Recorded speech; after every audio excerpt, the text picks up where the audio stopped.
Hello guys, এখন আমি unseen passage থেকে কিছু শব্দ দিলাম যেগুলো সিনোনিম পড়ে মাধ্যমিকের।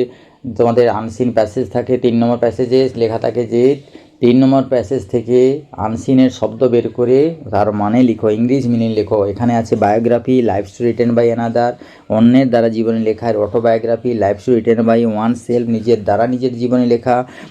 বেনিফেক্টর, a person who gives finance and help, একজন ব্যক্তি যিনি অর্থনৈতিক সাহায্য দেন। Centenary, a period of 100 years, 100 বছরকে বলা হচ্ছে। ক্রোনোলজি, ঘটনার পর্যায়ক্রম। Arrangement of events in time ordered. তাহলে এই শব্দগুলো আমার কাছে মনে হয়েছে ইম্পর্টেন্ট। এপিডেমিক, যে রোগ সমস্ত লোককে আক্রান্ত করে। Disease affecting many people at once. Iconoclast, one who opposes established beliefs, যিনি প্রতিষ্ঠিত ধ্যান ধারণা বিরোধী। Fugitive, one who runs a from justice, যিনি বিচারকে ফাঁকি দেন।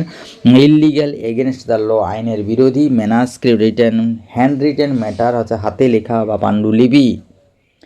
Thank you for visiting the channel. আবার আমরা এই ধরনের আরও কিছু শব্দ করব এবং সময় সময় বিভিন্ন সিন থেকে যেগুলো ইম্পর্টেন্ট সেগুলো নিয়েও আমরা আলোচনা করব। আমরা আপডেট নিয়ে থাকবে এবং এখানে সাবস্ক্রাইব যদি করে থাকো ভালো।